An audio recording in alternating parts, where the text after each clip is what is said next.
Good morning बच्चों। आज हम आपके स्पर्श पाठ्यपुस्तक से काव्य खंड से पाठ नंबर 2 मीरा के पद का अध्ययन करेंगे।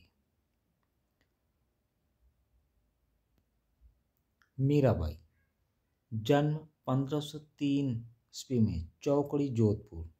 13 वर्ष की आयु में मेवाड़ के महाराजा सांगा के कुंवर भोजराज से इनका विवाह हुआ। विवाह के कुछ वर्ष उपरांत ही उसके बाद ही के पति, पिता और ससुर का देहांत हो गया। इनके गुरु का नाम है संत रैदास और मीराबाई की भाषा राजस्थानी, ब्रज, गुजराती का मिश्रण। और मीराबाई की मृत्यु 1546 ईस्वी में। भूमिका इंट्रोडक्शन। लोक कथाओं के अनुसार अपने जीवन में आए कठिन दुखों से मुक्ति पाने के लिए मीरा घर परिवार छोड़कर वृंदावन में जा बसी और कृष्ण में लीन हो गई। इनकी रचनाओं में इनके आराध्य कृष्ण कहीं निर्गुण निराकार ब्रह्म अर्थात जिसका कोई स्वरूप नहीं, जिसका कोई आकार न, ऐसे प्रभु हैं, तो कहीं सगुण साकार गोपी बल्लभ श्री कृष्ण और कहीं निर्मोही परदेसी अर्थात जिसे किसी की परवाह नहीं, ऐसे संत के रूप में भी दिखाई देते हैं। प्रस्तुत पाठ में संकलित दोनों पदों में मीरा के इन्हीं आराध्य अर्थात श्री कृष्ण को समर्पित हैं। मीरा अपने प्रभु की झूठी प्रशंसा भी करती है, प्यार भी करती है और अवसर आने पर डांटने से भी नहीं डरती। श्री कृष्ण की शक्तियों व सामर्थ्य का गुणगान भी करती है और उनको उनके कर्तव्य की याद भी दिलाती है। तो आइए देखते हैं पहला पद। हरि आप जनो जनरी भीर। द्रौपदी जी लाज राखी आप बढ़ायो चीर। भगत कार रूप नरहरि धरयो आप शरीर। बोड़तो गजराज राख्यो काटी कुंजर पीर। दासी मीरा लाल गिरधर हरो महारी भीर। हरि यानी श्री कृष्ण, जन यानी लोग, भक्त, भीर दुख दर्द, लाज इज्जत, चीर साड़ी वस्त्र कपड़ा, नरहरि नरसिंह का अवतार, शरीर शरीर। द्रौपदी जी लाज राखी आप बढ़ायो चीर। तो इस चित्र में आपको दर्शाया गया है कि किस तरह से श्री कृष्ण द्रौपदी की इज्जत को बढ़ाते हैं, उनके वस्त्रों के आकार को बढ़ाकर। भगत का रूप नरहरि धरयो आप शरीर। भक्त प्रहलाद के कारण किस तरह से ईश्वर श्री कृष्ण नरसिंह का रूप धारण करते हैं। बोड़तो गजराज राख्यो काटी कुंजर पे। डूबते हुए गजराज यानी जब ऐरावत हाथी मगरमच्छ नदी में स्नान कर रहा था तो मगरमच्छ ने उसके पैर को पकड़ लिया और हाथी ने बड़े करुण स्वर में ईश्वर को पुकारा। ईश्वर ने करुण पुकार सुनकर हाथी यानी जो गजराज है उसकी भी पीड़ा को हर लिया। दासी मीरा लाल गिरधर हरो महारी वीर। तो मीराबाई श्री कृष्ण को संबोधित करते हुए कह रहे कि इसी तरह से मीरा भी आपकी एक दासी है, सेविका है, आपकी एक भक्त है। मीराबाई के जीवन में भी आए दुखों को दूर कीजिए। ठीक है बच्चों, एक बार भावार्थ फिर से देख लीजिए। इस पद में मीराबाई अपने प्रिय भगवान श्री कृष्ण से विनती करते हुए कहती है कि हे प्रभु, आप ही अपने भक्तों की पीड़ा हरे। आप ही सभी भक्तों की पीड़ा को दूर करते हैं और आप ही को दूर करना है। जिस तरह आपने अपमानित द्रौपदी की लाज उसे चीर यानी वस्त्र प्रदान करके बचाई थी जब दुशासन ने उसे निर्वस्त्र करने का प्रयास किया था। अपने प्रिय भक्त प्रहलाद को बचाने के लिए नरसिंह का रूप धारण किया था। आपने ही डूबते हुए हाथी की रक्षा की थी और उसे मगरमच्छ के मुंह से बचाया था। इस प्रकार आपने उस हाथी की पीड़ा दूर की थी। इन उदाहरणों को देकर दासी मीरा कहती है, हे गिरधर लाल, आप मेरी पीड़ा भी दूर कर मुझे छुटकारा दीजिए। यानी मीराबाई के जीवन में भी आए दुखों को दूर कर दीजिए। ठीक है बच्चों, ये भावार्थ यानी सरलार्थ यानी व्याख्या। ठीक है, और संदर्भ में आप लिखेंगे प्रस्तुत पंक्तियां हमारी पाठ्यपुस्तक स्पर्श भाग 2 के मीराबाई के पदों से ली गई, जिसकी कवित्री मीराबाई है। ठीक है बच्चों, दूसरा पद देखिए। श्याम महाने चाकर राखो जी, गिरधारी लाल महाने चाकर राखो जी। चाकर रहस्य बाग लगासे नित उतर दर्शन पासियो। वृंदावन रे कुंज गली में गोविंद लीला गासियो। चाकरी में दर्शन पासियो, सुमरन पासियो खर्ची। भाव भगत जागरी पासियो, तीनों बाताम सरसी। श्याम श्री कृष्ण। चाकर यानी नौकर। रहस्यों रहकर। नित्य हमेशा।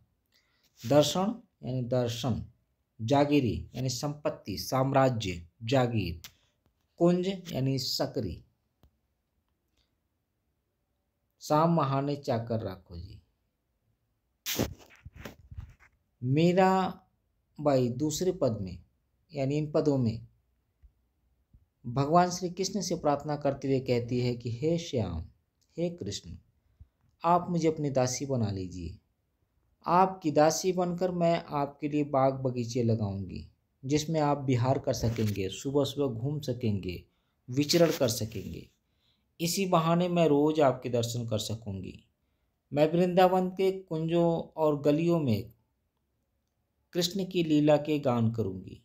इससे उन्हें श्री कृष्ण के नाम का स्मरण यानी याद करने का, ईश्वर के नाम को याद करने का अवसर प्राप्त हो जाएगा तथा भावपूर्ण भक्ति की जागीर प्राप्त होगी।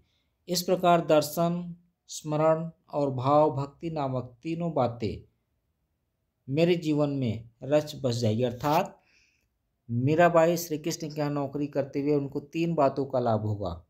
एक तो दर्शन पाने का सौभाग्य मिलेगा, सुमिरन करने का सौभाग्य मिलेगा और भक्ति रूपी जागीर मिल जाएगी।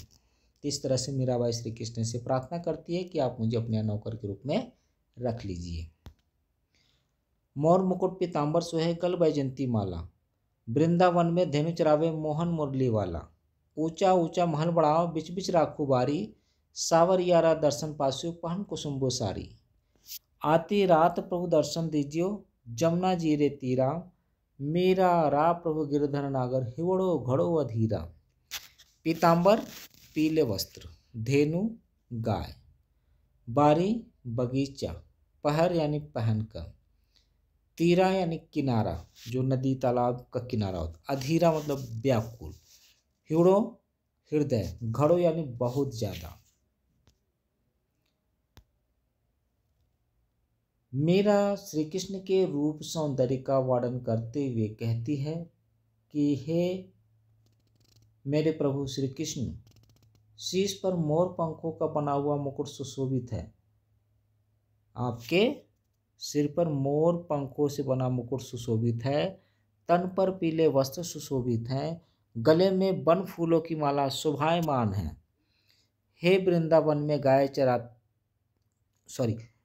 शोभायमान है और वे वृंदावन में गाय चराते हैं और मनमोहक मुरली बजाते हैं। इस तरह से मीराबाई श्री कृष्ण के रूप सौंदर्य का वर्णन करते हुए कह रही है, वृंदावन में मेरे प्रभु के बहुत ऊंचे ऊंचे महल हैं। वे उस महल के आंगन के बीच बीच में सुंदर फूलों से सजी फुलवारी बनाना चाहती हैं।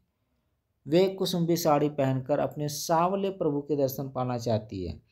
मीरा भगवान श्री कृष्ण से निवेदन करते हुए कहती है कि हे प्रभु, आप आधी रात के समय मुझे यमुना जी के किनारे अपने दर्शन देकर कृतार्थ करें।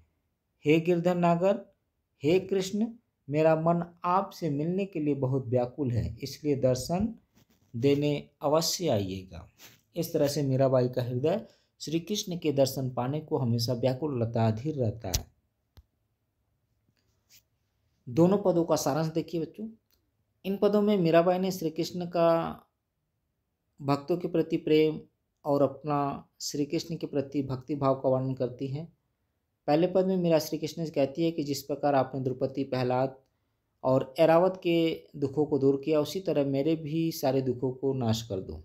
दूसरे पद में मीरा श्री कृष्ण के दर्शन का एक भी मौका हाथ से जाने नहीं देना चाहती और वो श्री कृष्ण की दासी बनने को तैयार है, बाग बगीचे लगाने को तैयार है, गली गली में श्री कृष्ण की लीलाओं का बखान भी करना चाहती है, ऊंचे ऊंचे महल भी बनाना चाहती है, ताकि दर्शन का एक भी मौका, एक भी अवसर न चूके। श्री कृष्ण के मनमोहक रूप का वर्णन भी किया है और मीरा श्री कृष्ण के दर्शन के लिए इतनी व्याकुल है कि आधी रात को ही श्री कृष्ण को दर्शन देने के लिए बुला रही है।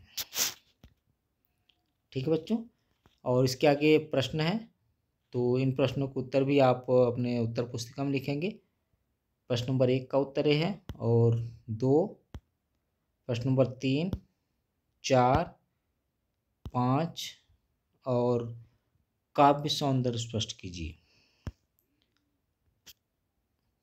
ठीक है बच्चों। तो इस तरह से जो भी अभ्यास के प्रश्न इसमें दिए गए हैं